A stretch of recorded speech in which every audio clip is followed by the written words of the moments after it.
25-26 korrik 1944, Polonia e okupuar nga nazistët.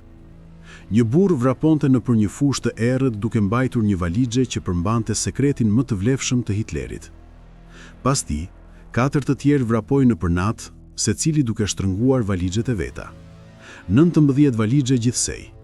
Brenda, pjesë nga një raketë V2, arma e projektuar për të shkatruar Londrën. Më përpara, një Dakota britanike qëndron në një pistë improvizuar, me motorët duke punuar. Burri është Jerzy Chimalewski, me emrin kode Rafael, oficeri i inteligjencës së ushtrisë së lirë polake. Për 8 muaj, qindra njerëz rrezikuan jetën e tyre për këtë moment. Fermerët fshehën fragmente nën patate. Inxhinierët punuan me dritën e qirinjve ndërsa Gestapo gjuante sipër. Partizanët vdiqën duke krijuar shpërqendrime. Jerzy arrin tek avioni, i jep valixhen. Të tjerët ndjekin, pasagjerët ngjiten, dera mbyllet. Rreth fushës 200 luftëtar polak vëzhgojnë nga errësira. Garnizonin gjerman më të afërt 10 kilometra në perëndim. Piloti shtyn gazin, motorët u lërin. Avioni fillon të lëviz, pastaj ndalon. Rrotat janë të ngecura thellë në balt. Piloti provon përsëri, fuqi e plot. Avioni dridhet, nuk lëviz. Agjimi është 90 minuta larg. Protokolli është i qartë. Nëse nuk mund të ngrihen, i djegjin të gjitha. Avionin, pjesët, sekretin. Jerzy shikon nga lindja. Qielli është ende i zi. 8 muaj planifikimi. Qindra njerëz që rrezikuan ekzekutimin. 10 që vdiqën. E gjitha gati të dështoj për shkak të baltës, sepse një avion u ngec në një fushë polake. Por mëngjezi po vjen, dhe nëse këto valixhe nuk arrin në Londër, qindra jetë polake do t'jenë sakrifikuar për asgjë. Mijëra civil britanik do të vdesin në një armë që askush nuk di si ta ndaloj. Por çfarë e bën këtë armë kaq vdekjeprurse? Dhe pse Hitleri e quajti atë armën vendimtare të luftës? Londra, 13 qershor 1944. 6 javë më parë, një shpërthim shqye një rrugë të qetë rezidenciale në Londrën e Jugut në orën 4 të mëngjesit. 6 të vdekur, 30 të plagosur. Asnjë siren alarmi, asnjë paralajmërim, asnjë zë avioni që afrohej. Vetëm një shpërthim i papritur shkatërrues që dukej se erdhi nga askund. Ky është takimi i parë i Britanisë me bombën fluturuese V1, arma e hakmarrjes së Hitlerit. Por inteligjenca britanike di se diçka më e keqe po vjen. Diçka. V1 është vetëm një paraprirje për diçka që quhet V2, një raketë që udhton më shpejt se zëri, që nuk jep asnjë paralajmërim, që asnjë armë antiajrore nuk mund ta rrëzojë, që asnjë avion luftarak nuk mund ta ndërpresë, një armë nga e ardhmja. Kur Werner von Braun i tregoi Hitlerit lancimin e V2 në film me ngjyrë, Führeri u ngrit nga vendi dhe shtroi dorën e von Braun me entuziazëm të pakontrolluar. Kjo është arma vendimtare të luftës, deklaroi Hitleri. Njerëzimi nuk do të jetë në gjendje ta durojë atë. Nëse e kisha këtë armë në vitin 1939, tani nuk do të ishim në luftë. Shkencëtarët britanik nuk kanë asnjë ide se si funksionon, asnjë fotografi, asnjë plan, asnjë shembull i kapur, vetëm raporte të tmerrësishme nga agjent nëpër Europën e okupuar. Raketa 14 metra të larta, me peshë 12 ton, duke mbajtur 1 ton eksploziv, të lëshuar nga platforma lëvizshme që mund të zhvendosen dhe fshehen brenda orëve, të pamundura për t'u mbrojtur. Generali Eisenhower do të shkruaj më vonë në kujtimet e tij se nëse gjermanët e kishin vendosur V2 më herët dhe në numër më të madh, invazioni i ditës D do të ishte jashtëzakonisht i vështirë, ndoshta i pamundur. Londra është e mbambrojtur.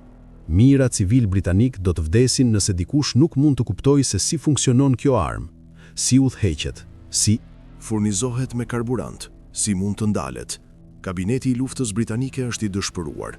Atyre u nevojitet një raketë V2, ose të paktën copa të saj.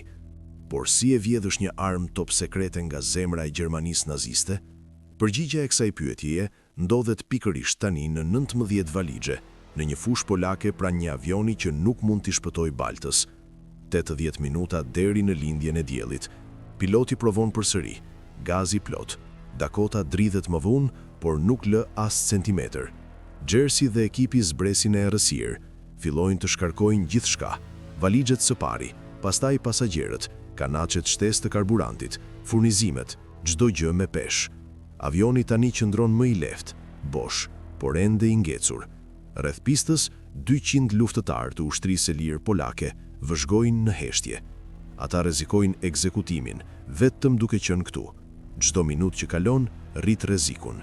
Dikush sjell kasht nga një hambar afër, e mbushin nën rrotat, duke krijuar një themel improvizuar. Piloti ngjitet përsëri në kabinën e pilotit, shtyn gazin përpara, motorët u lërin. Avioni tundet, lëviz përpara 6 centimetra, ndoshta 8. Shpresa ndizet. Kjo mund të funksionojë. Pastaj rrotat zhyten më thellë. Avioni ndalon krejtësisht në balt. 10 kilometra në perëndim, një garnizon gjerman SS fle. Mbi 200 ushtar, automjete të blinduara, pajisje radio.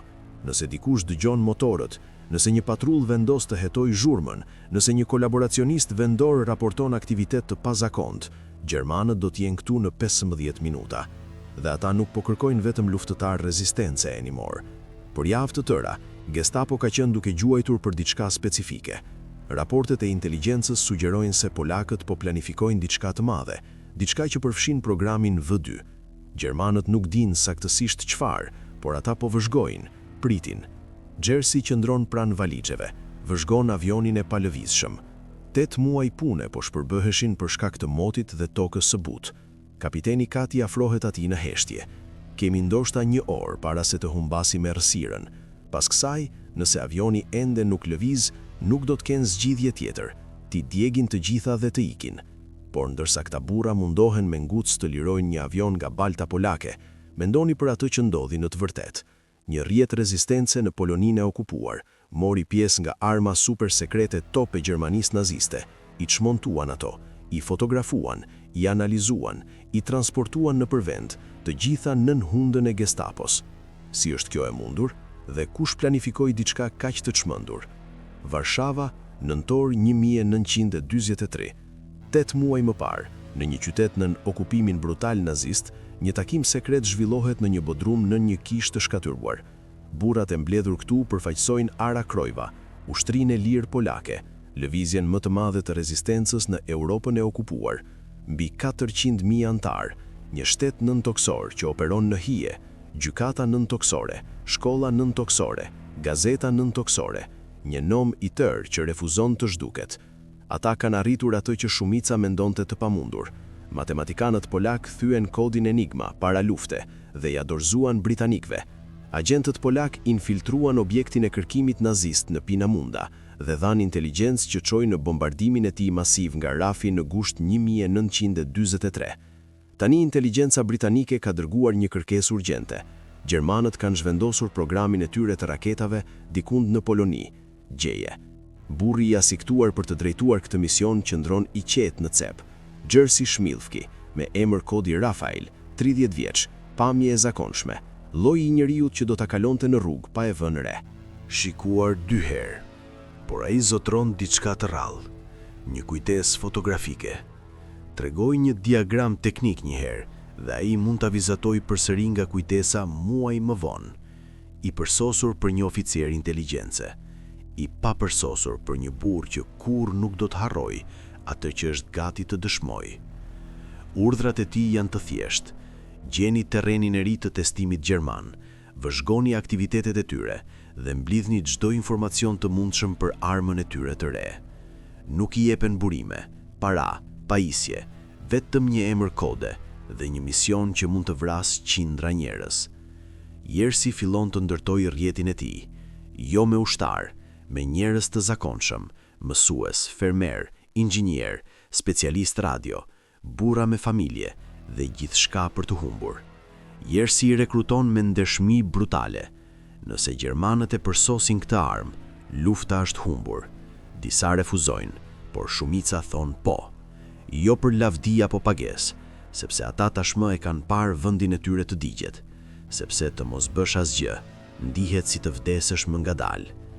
Deri në dhjetor 1943, rrjeti i Jerzyt shtrihet mbi 10 njerëz nëpër Poloninë qendrore, fermer që vëzhgojnë qiellin, punëtor hedhurodhe që gjurmojnë dërgesa të pazakonta ngarkesash, pyetar që njohin çdo shteg në përpyje, Të gjithë presin, vëzhgojnë, dhe pastaj në fillim të vitit 1944 e gjejnë.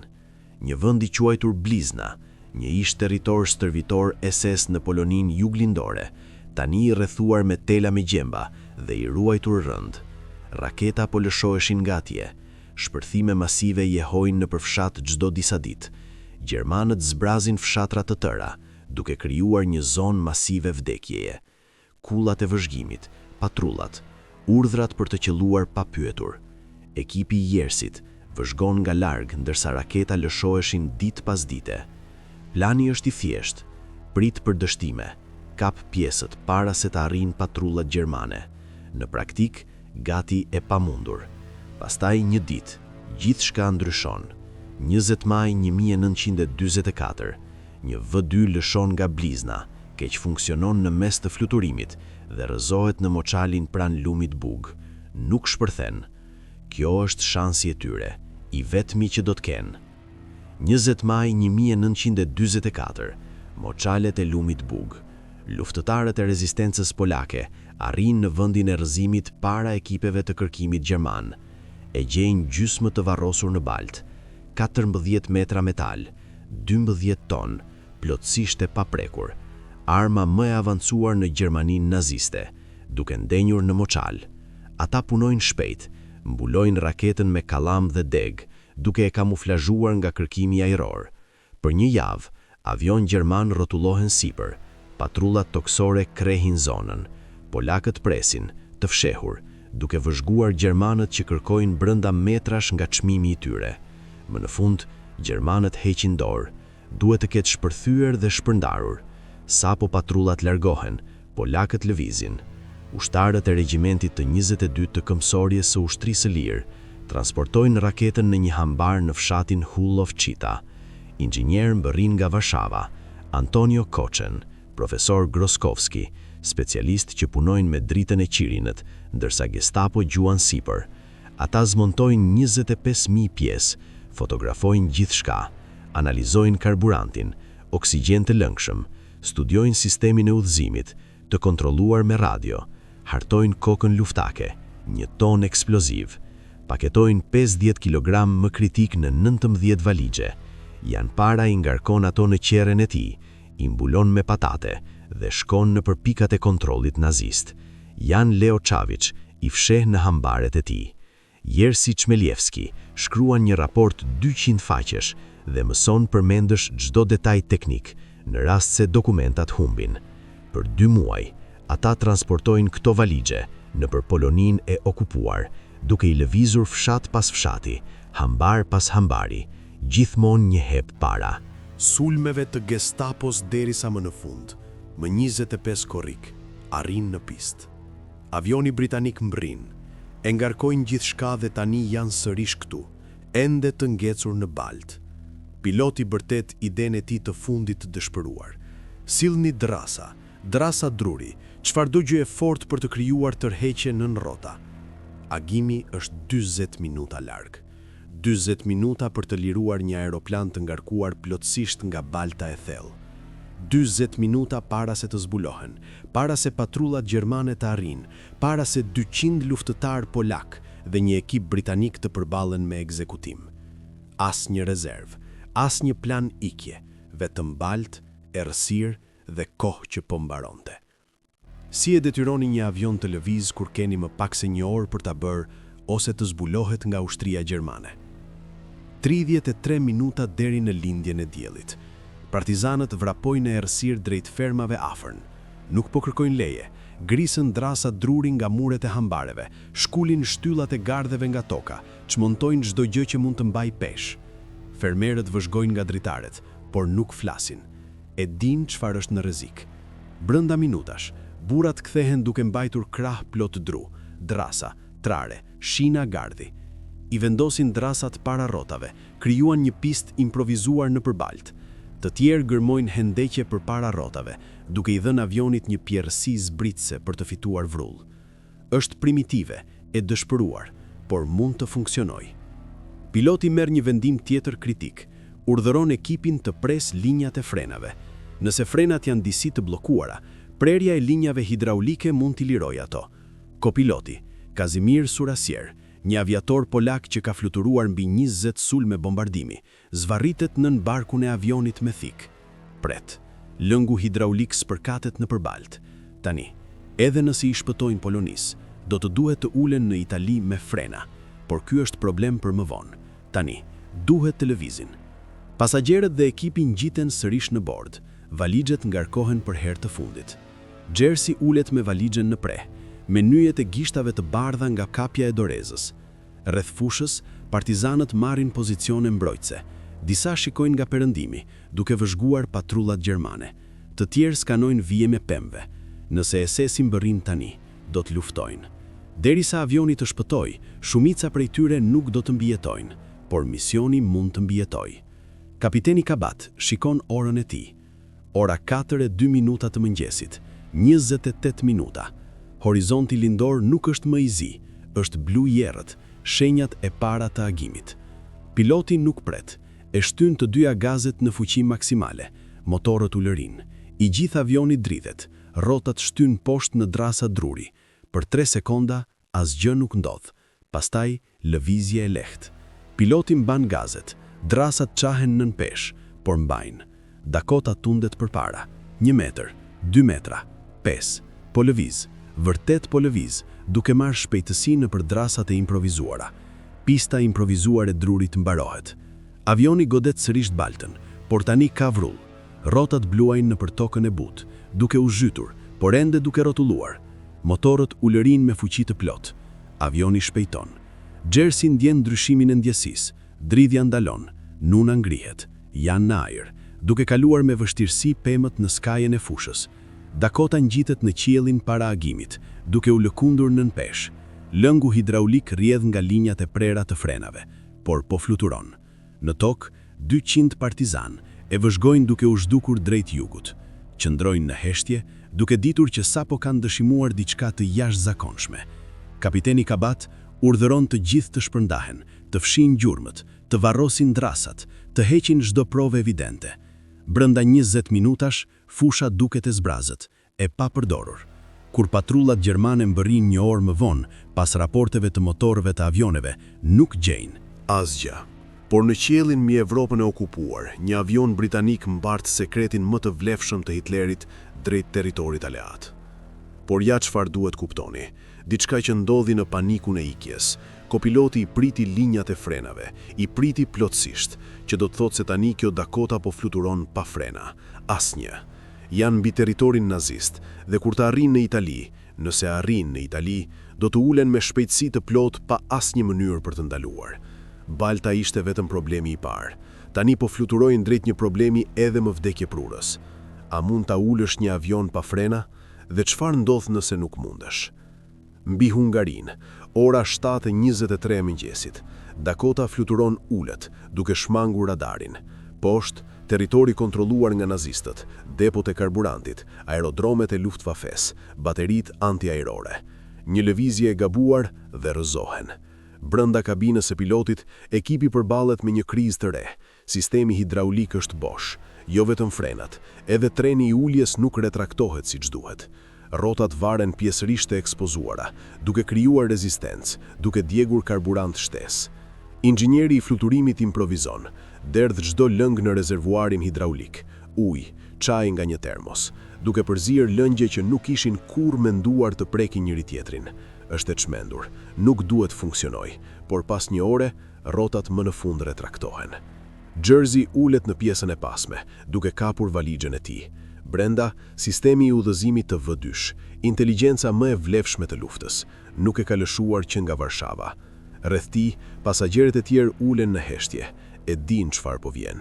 5 orë fluturim mbi territorin e armikut, pastaj ulje pa frena.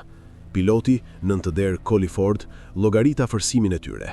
Brindisi, Itali, e kontrolluar nga aleatët, por pista kryesore është shumë e shkurtër për ulje pa frena. Do të kalojnë, do të përplasen, do të digjen. Kulla i drejtojnë tek një pistë emergjente, më e gjatë, e mbuluar me rënd për friksion shtesë. Ky është shansi i tyre i vetëm. Ora 11:47 e paraditës. Dakota i afrohet Brindizit. Piloti komunikon me radion, pa frena, ulje emergjente. Ekipet e tokës nxitojnë, kamionet e zjarrit pozicionohen përgjatë pistës, mjekët qëndrojnë të gatshëm. Avioni zbret, tek toka, rrotat godesin pistën dhe avioni vazhdon të rrotullohet me shpejtësi të plotë, asnjë mënyrë për të ndaluar. Piloti fiket motorët duke u përpjekur të përdorin rezistencën e tyre si forcë frenash, jo mjaftueshëm. Avioni godet pistën emergjente me vrull, godet rëndën. Më në fund, frikimi zë fill. Dakota ngadalsohet, ndalon. 40 metra nga fundi i pistës, 40 metra nga katastrofa. Dera hapet, Jersey del, me valigje në dorë. Oficerët britanik presim në pistë, ecën drejt tyre por ndalon. Jersey refuzon t'i jap valigjet oficerëve britanik. Do t'ia dorëzoj vetëm kolonel Protasevich, e prorit të tij të drejt për drejt. Kur koloneli më në fund mbërrin, Jersey ja transferon ngarkesën dhe shembet në një karrige. 19 valigjet hapen. Brenda, sisteme udhëzimi, injektor karburanti, pajisje telemetrie, komponent kokash luftarake, vizatime teknike të hollësishme të gjitha 25.000 pjesëve, fotografi, analiza kimike, një raport 200 faqësor, gjithçka që shkencëtarët britanik kishin nevojë urgjente. Pjesët arrin në Londër brenda ditëve. Inxhinierët britanik zbulojnë se V2-shi është e kontrolluar me radio, që do të thotë se mund të bllokohet. Instalojnë transmetues përgjatë Bregdetit. Kur Gjermania e lëshon fushatën e saj V2 në shtator të vitit 1944, qindra raketa ridrejtohen në detin e Veriut, mijëra jetë të shpëtuara. Shumica e 200 partizanëve që ruajtën atë fushë me balt, kur nuk mësuan nëse misioni kishte sukses. Shumë u vran nga sovjetikët pas luftës, por ata e bën. 8 muaj, qindra njerëz, vjetra të vdekur, të gjitha për 19 valigje që ndryshuan luftën. Ndonjëherë, e pamundura kërkon vetëm pak më shumë kohë.